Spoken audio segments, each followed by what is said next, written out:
नमस्ते सदावत्सले मातृभूमि। हम लोग चर्चा करने जा रहे हैं इस्लामिक चरमपंथ की। और इस्लामिक चरमपंथ की बात जहाँ पर हम करते हैं वहाँ एक बात ध्यान देने की है कि कितनी स्ट्रॉन्ग लॉबिंग है, कितनी स्ट्रॉन्ग लॉबी है, और वो लॉबी होम मिनिस्टर को चेंज करवा देती है। हालांकि मैं ये कहूँ कि ब्रिटेन में जो लॉ एंड ऑर्डर है, लॉ एंड ऑर्डर बड़ा स्ट्रॉन्ग है। आपको याद होगा कि ब्रिटेन के प्रधानमंत्री जब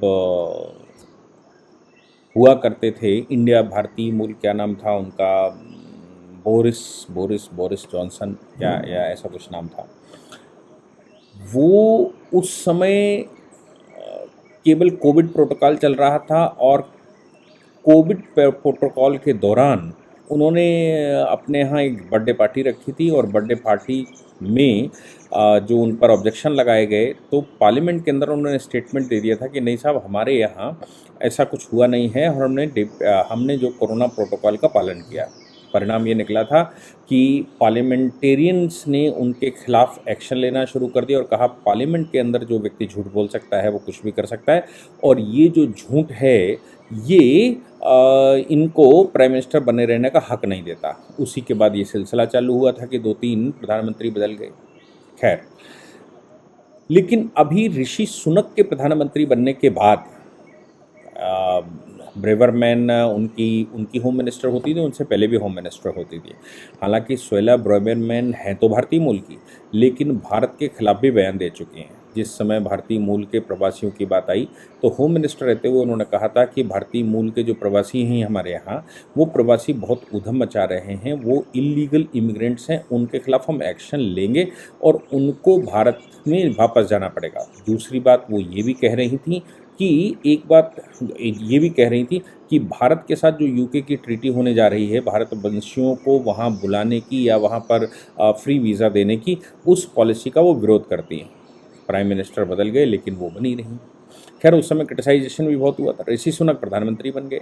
ऋषि सुनक भारतीय मूल के हैं, हालांकि भारतीय मूल के वो डायरेक्ट नहीं हैं। उनकी पत्नी ज़रूर भारतीय मूल की डायरेक्ट है, भारत में उनका जन्म हुआ, लेकिन ऋषि सुनक खुद बाया आए हैं, अफ्रीकन कंट्रियों के थ्रू वहाँ ब्रिटेन पहुँचे। तो ऋषि सुनक की होम मिनिस्टर भी वही थी।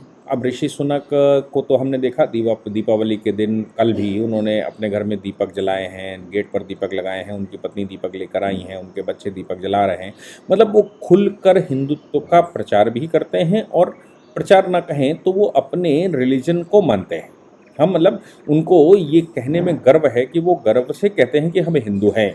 आपने देखा होगा मुरारी बापू की कथा के अंदर जब वो गए थे, तो उस कथा में भी उन्होंने जाकर पार्टिसिपेट किया था और कहा था कि मैं हिंदू होने के नाते यहाँ पर आया हूँ, प्रधानमंत्री होने के नाते नहीं। तो प्रधानमंत्री मैं हूँ, ये मेरा सौभाग्य है, लेकिन मैं एक हिंदू हूँ, इसलिए मैं अपने रिलीजन पर अडिग हूँ। ऐसे लोगों को विश्व में स्थान भी मिलता है जो अपने ओरिजिनल रिलीजन को लेकर सजग रहते हैं और कहते भी हैं। वैसे तो भारत में ये चल रहा है कि एक बड़ी आबादी ये कहने से डरती है कि वो हिंदू है, और एक आबादी ऐसी भी है जो है तो हिंदू, लेकिन वो इस्लाम संप्रदाय को मानने लगे हैं, उन्होंने मजहब बदल लिया है, तो वो ये कहते हैं हम हिंदू हैं ही नहीं। दूसरी कम्युनिटी वो है जो हिंदू है लेकिन कहता नहीं है। तीसरी कम्युनिटी वो है जो हिंदू है लेकिन वो कहता है कि कहने की क्या आवश्यकता है। चौथा वो है जो कहता है गर्व से कहो हम हिंदू हैं, इसमें डर क्या है। ऋषि सुनक उसी चौथा कैटेगरी में आते हैं जो ये कहते हैं कि मैं हिंदू हूँ, भले ही ब्रिटेन का प्रधानमंत्री हूँ। सुएला ब्रेवरमैन भारतीय मूल की हैं, और इसके बाद जब भारत की ट्रीटी का नंबर आया था तो खैर उनको समझा लिया गया था। सुएला ब्रेवरमैन ने 2 दिन पहले एक आर्टिकल छापा था। हालांकि गृह मंत्री का आर्टिकल यानी कि होम सेक्रेटरी का आर्टिकल छपे, उसके लिए प्रधानमंत्री कार्यालय से अनुमति की आवश्यकता होती है। मुझे लगता है कि ये प्रकरण वैसा ही कुछ है। प्रधानमंत्री कार्यालय में वो आर्टिकल छपने से पहले भेजा गया था। प्रधानमंत्री कार्यालय ने यानी कि ऋषि सुनक के कार्यालय ने उस पर कुछ ऑब्जेक्शंस लगाकर उसको कुछ एडिट करने की सलाह दी थी, और ये कहा था कि इसको एडिट कर लो, लेकिन वो आर्टिकल वैसा का वैसा ही छप गया, उसमें कोई संशोधन नहीं हुआ। अब आर्टिकल में था क्या?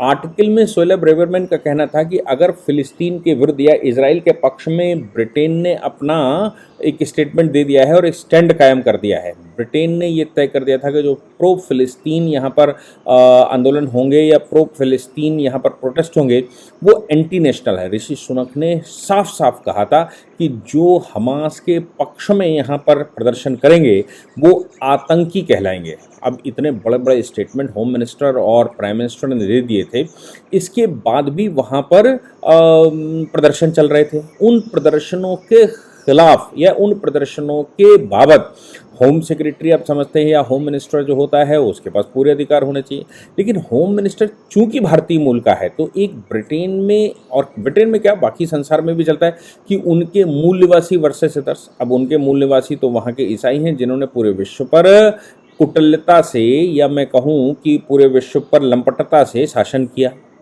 लेकिन सेकेंड वर्ल्ड वार के बाद वो वापस गए और हिटलर ने उनको पानी पिला दिया था। ऐसी सिचुएशन में एक भारतीय मूल का प्रधानमंत्री और भारतीय मूल की ही गृह मंत्री बैठ जाए और वो दोनों ही गैर इस्लामिक स्टेटमेंट दे दें और बाकायदा आर्टिकल छाप दिया जाए, जबकि ऋषि सुनक की मिनिस्ट्री उस आर्टिकल को संशोधन करने के लिए कह दे कि भाई इसको कुछ संशोधित करके छापा जाए, लेकिन वो संशोधन न करके वैसे ही छप गया। तो दो बातें यहाँ पर आई, एक तो ये आई कि उन्होंने जो आर्टिकल में लिखा वो, और दूसरी बात यह आई कि प्राइम मिनिस्टर कार्यालय से संशोधन प्रपोज करने के बाद भी माना नहीं गया वो। अब दोनों ही एक साथ हो गए। हालांकि उन्होंने जो आर्टिकल छापा, उन्होंने जो आर्टिकल लिखा उसमें उन्होंने कहा कि जो प्रवासी की बात कही जा रही है या फिर जो ये कहा जा रहा है कि असाइलम दे दो, असाइलम जो यूएन पॉलिसी है जिसका ब्रिटेन हिस्सा है असाइलम कन्वेंशन का, वो और हिस्सा होने के नाते अगर कोई इलीगल इमिग्रेंट वहाँ पर जाता है और उस कंट्री से आता है जिस कंट्री को डिस्टर्बिंग स्टेट घोषित किया गया हो ब्रिटेन के द्वारा, तो उसको असाइलम उनको देना होता है। ये उनकी मजबूरी है अगर वो इलीगली इमिग्रेट हो गया है तो।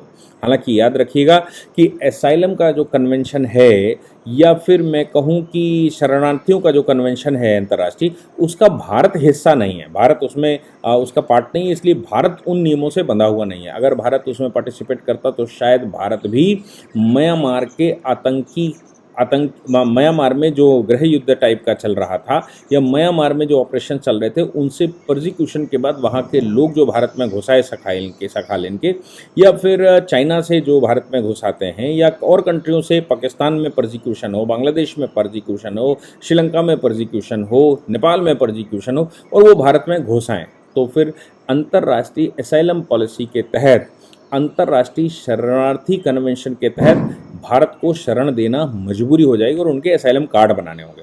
ब्रिटेन चूंकि उस कन्वेंशन का हिस्सा है, इसलिए भारत नहीं है, मैं थोड़ा सा कंफ्यूज ना होइए, भारत उसका असाइलम का हिस्सा नहीं, असाइलम कन्वेंशन का हिस्सा नहीं है, इसलिए भारत में अगर कोई घुसता है तो उसको बॉर्डर पर भारत गोली मारता है और भारत उनको पकड़कर उनके देश को वापस कर सकता है अगर प्रैक्टिकली संभव होता है पकड़ना तो।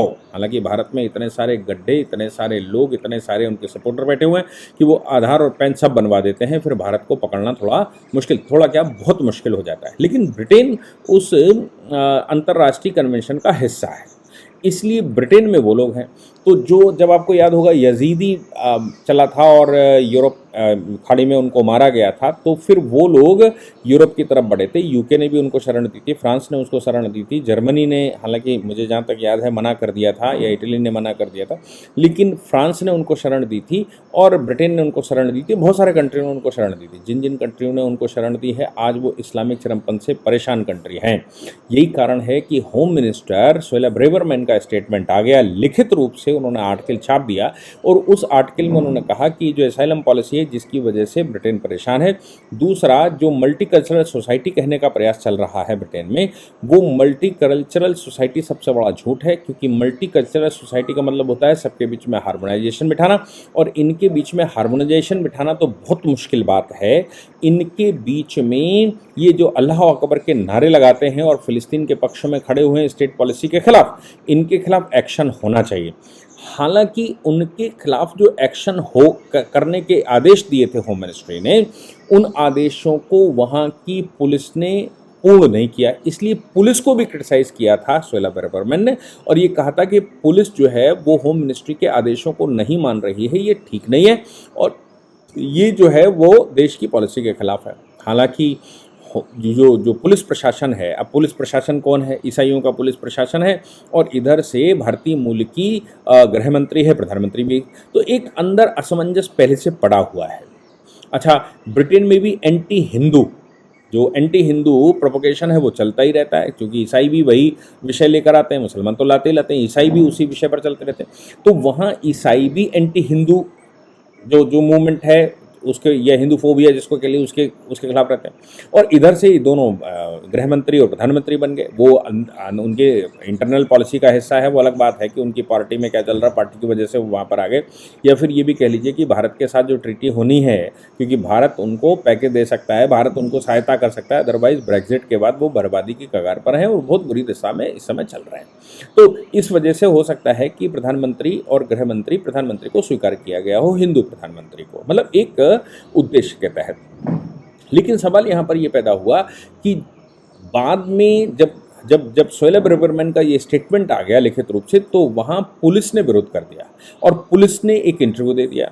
मतलब जो कमिश्नर या जो वहाँ का रहता है, उसने इंटरव्यू ये दिया कि जब जो प्रोटेस्ट चल रहा था, प्रोटेस्ट ऐसा नहीं था जो इलीगल हो, प्रोटेस्ट ऐसा नहीं था जिसमें कानून का उल्लंघन किया गया हो। चूंकि प्रोटेस्ट ऐसा नहीं था जिसमें कानून का उल्लंघन किया गया, तो हम एक्शन लेते कैसे? सोहेल ब्रेबरमैन का कहना था कि प्रोटेस्ट ही नहीं होने देना चाहिए। मैं बता दूं कि मुझे लगता है कि सोहेल ब्रेबरमैन वो पढ़ गई होंगी जो उत्तर प्रदेश में चला, कि उत्तर प्रदेश में बीजेपी शासित प्रदेश है, तो भारतीय जनता पार्टी की सरकार ने उत्तर प्रदेश के अंदर फिलिस्तीन समर्थन को या इजराइल के विरोध का कोई प्रदर्शन ही नहीं होने दिया। फेसबुक पर भी जिसने आर्टिकल लिखे उनके खिलाफ भी कार्रवाई हुई, क्योंकि लॉ एंड ऑर्डर मेंटेन करना स्टेट का काम है। ऐसे बीजेपी शासित प्रदेशों में इंडिया में भी ऐसा ही चला। तो भारत में उनको लगा होगा कि ऐसे हम भी कर लें, हम प्रदर्शन ही नहीं होने देंगे। लेकिन ब्रिटेन की सिचुएशन दूसरी है। आज ब्रिटेन में जो लंदन सिटी है, लंदन सिटी में मुस्लिम भारी हो चुका है। और एक सज्जन तो आज मुझसे ये कह रहे थे कि यूरोप पूरा ख़त्म हो चुका है। यूरोप को ख़त्म होने में बहुत समय नहीं लगेगा। जैसे लेबनान ईसाई कंट्री हुआ करता था, सीरिया ईसाई कंट्री होता था, और उसमें शरणार्थियों की वजह से वो कंट्री ख़त्म हो गए। ख़ास तौर से लेबनान की बात कही कि 1967 से लेकर 2010 में वो ख़त्म हो चुके थे। आज की तारीख में वहाँ मोर देन 90% मुस्लिम हैं, जिसका परिणाम हिजबुल्ला है। और हिजबुल्ला इस समय पूरे यूरोप को दाता बता रहा है। हिजबुल्ला इस समय इजराइल के ऊपर हमले कर रहा है। तो आप सोचिए कि जो एक ईसाई कंट्री था उसने असाइलम दिया, असाइलम की वजह से लेबनान ख़त्म हो गया। वही सिचुएशन एक्सपर्ट्स का कहना है कि अब यूरोप की हो चुकी है। उन्होंने असाइलम जो दिए हैं जिन जिन कंट्रीज़ ने, वो कंट्रियों में पैदावार इतनी तेज़ी से हो गई है, और वो इतनी तेज़ी से पिछले 10-15 साल में उनकी पॉपुलेशन बढ़ी, और असाइलम का वो असाइलम पॉलिसी उनके ऊपर लागू ही हो रही थी। लोग वहाँ से भाग भाग कर अंदर घुस ही गए। तो फिर असाइलम पॉलिसी चूँकि लागू होती है तो आप उनको कुछ कर नहीं सकते, उनको आप असाइलम का कार्ड बनाइए और उनकी व्यवस्था करिए। ये इंटरनेशनल कन्वेंशन का हिस्सा है चूँकि ब्रिटेन। तो ब्रिटेन बहुत बुरा फंसा हुआ है, लेकिन वो जिनको असाइलम दिया गया है वो मान नहीं रहे हैं, वो प्रदर्शन कर रहे हैं, वो फिलिस्तीन के पक्ष में प्रदर्शन कर रहे हैं, वो इजराइल के विरोध में प्रदर्शन कर रहे हैं, और उनको ब्रिटेन से कोई लेना देना नहीं है। ब्रिटेन की व्यवस्था क्या है, ब्रिटेन का कानून क्या है, ब्रिटेन की कानूनी व्यवस्था क्या है, ब्रिटेन का शासन क्या कहता है, उनको ये तो इस्लाम को कुछ समझ में नहीं आता है। इस्लाम को तो अपनी बात समझ में आती है कि भैया हमारी सुनो, और इस्लामिक है मतलब इस्लाम को फॉलो करता है तो वो मेरा है, चाहे वो गलत कर रहा हो या सही कर रहा हो। अब इस बात को लेकर सोहेल ब्रेबरमैन के मन में निश्चित रूप से गुस्सा तो होगा ही होगा। इसलिए सोहेल ब्रेबरमैन ने आर्टिकल लिख दिया, और एक तरफ तो प्रदर्शन को गलत बताया, दूसरी तरफ प्रशासन को गलत बता दिया, और प्रशासन को कानून न मानने के लिए मजबूर कर दिया। अब प्रशासनिक जो मशीनरी है, किसी कंट्री में प्रशासनिक मशीनरी इतनी भारी होती है कि वो सरकार को ही पलट देती है, वो शासन को पलट देती है। यहाँ पर संभव है कि वहाँ जो प्रशासनिक मशीनरी है उसने ऋषि सुनक के ऊपर दबाव बनाना शुरू किया, अपोजिशन ने दबाव बनाना शुरू किया। अपोजिशन ने ये कहना शुरू किया कि सोहेल ब्रेबरमैन को इस्तीफा देना चाहिए या फिर सोहेल ब्रेबरमैन को हटा दिया जाए। उस समय ऋषि सुनक ने ये कहा कि नहीं, उचित कार्रवाई होगी, हम एक बार चेक कर लें। लेकिन अब ऋषि सुनक के ऊपर इस बात के नए दबाव पड़े कि उन्होंने प्रधानमंत्री कार्यालय की बात नहीं मानी। प्रधानमंत्री कार्यालय ने जो अमेंडमेंट एडिट करने को कहा गया था उसको नहीं माना गया, वो वैसा का वैसे ही आर्टिकल छाप दिया गया। यानी कि वो जो प्रशासन कह रहा है उसको छोड़ दीजिए, वो जो इस्लामिक चरमपंथ पर स्टेटमेंट आया वो छोड़ दीजिए, आर्टिकल छपा वो छोड़ दीजिए। लेकिन आर्टिकल में जो संशोधन प्राइम मिनिस्टर हाउस ने बताए थे, उन संशोधन को स्वीकार न करना या उनको संशोधित न करना, यानी कि सरकार के मुखिया की बात नहीं मानना। जैसे मैंने कहा कि आपको उनका एक प्रधानमंत्री सिर्फ इस बात पर चला गया था कि उसने संसद में ये कह दिया था कि हमने कोविड प्रोटोकॉल का पालन किया, जबकि फ़ोटो वीडियोग्राफ्स आ गए थे, उसमें मास्क नहीं लगाया था, 4 गज की दूरी मेंटेन नहीं करी थी और जो भी था। झूठ बोलना ये बात। सोहेला ब्रेवरमैन के ऊपर जो आरोप लगे वो ये लग गए कि सोहेला ब्रेवरमैन ने प्रधानमंत्री कार्यालय की भी बात नहीं मानी, यानी कि प्रधानमंत्री कार्यालय जो कि देश चला रहा है उसकी बात नहीं मानी, इसलिए उनको जाना होगा। ऋषि सुनक के ऊपर दबाव आने शुरू हो गए। ऋषि सुनक की सरकार ने दीपावली के समय पर यह तय कर लिया कि सोहेला ब्रेवरमैन को हटाना है। उन्होंने सोहेला ब्रेवरमैन को हटा दिया और एक दूसरे व्यक्ति को उन्होंने वो होम सेक्रेटरी बना दिया। फॉरेन सेक्रेटरी अजीबोगरीब तरीके से अपॉइंट हुआ। आप सोचो, डेविड कैमरून वो व्यक्ति हैं जो 2010 से लेकर 2016 तक, जहाँ तक मुझे याद है, प्राइम मिनिस्टर है ब्रिटेन के। बड़ी कम उम्र के थे, बड़े हैंडसम माने जाते हैं, बड़े होशियार माने जाते हैं। और वो डेविड कैमरून जिस समय ब्रेग्जिट का फॉर्मूला चल रहा था, ब्रिटेन के लोग ये कह रहे थे कि भाई ब्रेग्जिट करवा लो, तो वो ये ब्रेग्जिट के पक्ष में नहीं थे। वो ये कह रहे थे कि स्ट्रांग यूरोप ही यूरोप की शक्ति है, इसलिए ब्रिटेन को यूरोप के साथ रहना चाहिए। लेकिन इस बात को लेकर जब ज़्यादा बवाल शुरू हुआ तो उन्होंने रेफरेंडम करवा लिया। वो रेफरेंडम डेविड कैमरून के अगेंस्ट चला गया, यानी कि वो चाहते थे कि यूरोप के साथ रहे। ब्रेग्जिट हो गया। ब्रेग्जिट जब रेफरेंडम में पास हो गया तो डेविड कैमरून ने मानवता के आधार पर इस्तीफा दे दिया, ये कहते हुए कि भाई हम जो चाहते थे या मेरा जो निर्णय था वो ठीक नहीं है, जनता कुछ और चाहती है, इसलिए जनता में मेरे लिए अब समर्थन नहीं बचा। तो डेविड कैमरून ने इस्तीफा दे दिया था। ऋषि सुनक सरकार ने डेविड कैमरून को विदेश मंत्री घोषित कर दिया, जो प्रधानमंत्री रहे 6 वर्ष के लिए। वो अब इस समय यूके के विदेश मंत्री हैं। क्या वहाँ पर चल रहा है पता नहीं। अब ये दबाव इस्लामिक चरमपंथ की तरफ से आया है, ये दबाव वहाँ के प्रशासन की तरफ से आया है, ये दबाव अपोजिशन की तरफ से आया है। कहाँ से आया है ये अभी कह पाना बिल्कुल क्लियर नहीं, लेकिन हाँ, ग्राउंड तो यही बनाया कि चूंकि प्रधानमंत्री की बात उन्होंने नहीं मानी, चूंकि प्रधानमंत्री ने जो प्रपोजल दिया उसको उन्होंने स्वीकार नहीं किया, यह प्रधानमंत्री के प्रपोजल के अनुसार उसमें अमेंडमेंट नहीं करे, इसलिए प्रधानमंत्री के फॉलो न करने की वजह से वो शासन में रहने के योग्य नहीं है, इसलिए उनको शासन से जाना ही होगा। तो ये निर्णय करते हुए शासन से उनको हटा दिया गया और नए उनको बिठा दिया गया। आप सोचिए कि इस्लामिक चरमपंथ के विरोध लंदन के लिए बोलना या ब्रिटेन में बोलना, ये भी कितना गलत हो गया। अब मैं इसमें 4-5 पक्ष दिखते हैं मुझे। एक पक्ष तो ये दिखता है कि प्रधानमंत्री और गृह मंत्री दोनों ही भारतीय मूल के हो गए। हिंदुइज्म को लेकर वहाँ पर हिंदू फोबिया है, ईसाइयों में भी है, मुसलमानों में भी है। तीसरी बात यह है कि प्रशासन के खिलाफ उन्होंने आर्टिकल लिख दिया। चौथी बात यह है कि इस्लामिक चरमपंथ के खिलाफ उन्होंने बोल दिया। पांचवी बात यह है कि ऋषि सुनक को ऑकवर्ड लग रहा था कि वो उनको फॉलो नहीं कर रही, या फिर छठी बात यह हो सकती है कि उनके यहाँ के रूल्स ये हैं कि एथिक्स को मानिए, अगर आप एथिक्स को नहीं मानेंगे तो आपको हटा दिया जाएगा और आप प्रधानमंत्री के फॉलोवर होने लायक नहीं है, प्रधानमंत्री के लिए काम करने लायक नहीं है।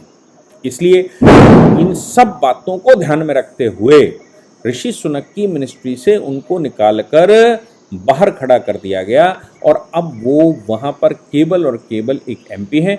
अब वो वहाँ होम सेक्रेटरी नहीं है, जबकि होम सेक्रेटरी रहते हुए उनके बड़े भारी स्टेप्स माने जाते हैं, बड़ा कानून व्यवस्था की उनकी तारीफ की जाती है।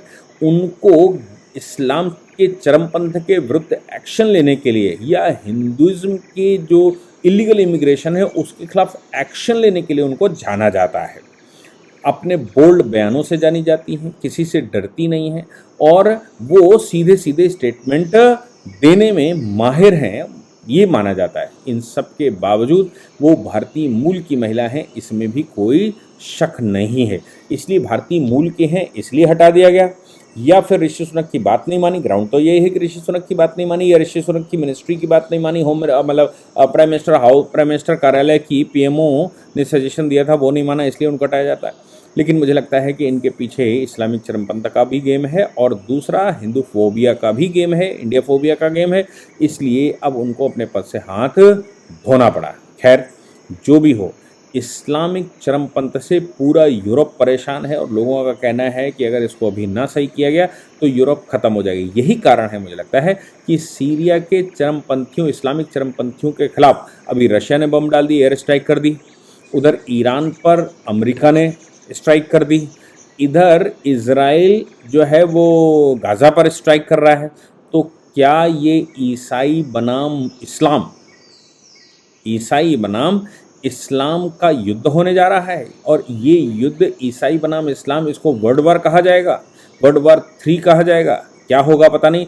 लेकिन इस्लाम इतने चरमपंथ पर है कि भाई जो कोई भी चरमपंथ पर रहा है, वो कंस रहा हो, वो रावण रहा हो, वो महिषासुर रहा हो, जो भी चरमपंथ पर रहा है उसका अंत तो हुआ ही है और उसके फॉलोवर्स का भी अंत हुआ है। ऐसा कहा जाता है रावण के समय पर कि 1 लाख पूत 1.25 लाख नाती, जिसके 1 लाख पुत्र हों और 1.25 लाख नाती हों, वो व्यक्ति उसके उतना घर में दिया ना बाती, उसके घर में कोई दिया बाती जलाने वाला नहीं बचा था। इतना राक्षसी स्वभाव उसका हो गया था और इतना वो मानवता के विरुद्ध कर रहा था। प्रकांड विद्वान था तो क्या हुआ, शिव भक्त था तो क्या हुआ, ब्रह्मांड का ज्ञाता था तो क्या हुआ, नक्षत्रों का ज्ञाता था तो क्या हुआ, था तो राक्षस, चरमपंथी भी था। इसलिए चरमपंथ का अंत भगवान करते ही हैं और उनके वंशों का भी नाश हो ही जाता है। आज आप समझ सकते हैं कि विश्व में चरमपंथ कौन फैला रहा है और उनके वंशों का स्वाभाविक प्रक्रिया में क्या होना चाहिए,